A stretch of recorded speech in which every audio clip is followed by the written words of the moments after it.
I think it's a bit of a mixed bag.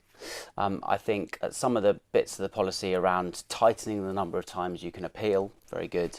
Restricting the number and scope of family members who can, be attached to that asylum claim. I think we would all agree with those. I think to Tony's point on your VT there, the idea that you're going to review people every 2.5 years, up to 20 years, basically stops people integrating.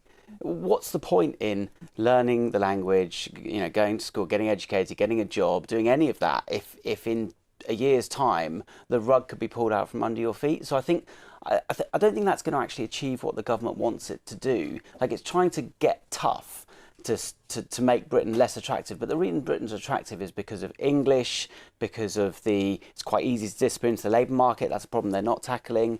And this idea that you can keep people hanging around for 20 years before you give them a settled status, all it's going to do is drive down rates of integration. It's going to create ghettos and people who aren't integrated. So I think there's a big problem there in the proposals as they've been set out. You've got a balance here, right?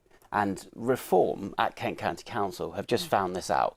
The Labour government restricted the number of health and social care visas, and Reform, whose big thing is reducing immigration, had to put their hand up and say, no, don't restrict those visas. We need those people to run on health and social care services. So you've got to figure out, do you want less immigration? I'm talking about legal immigration here. Or do you want your public services staffed? And do you want, in many cases, whole economic sectors like adult education, like universities, to collapse? And you've got to choose. It's not one or the other.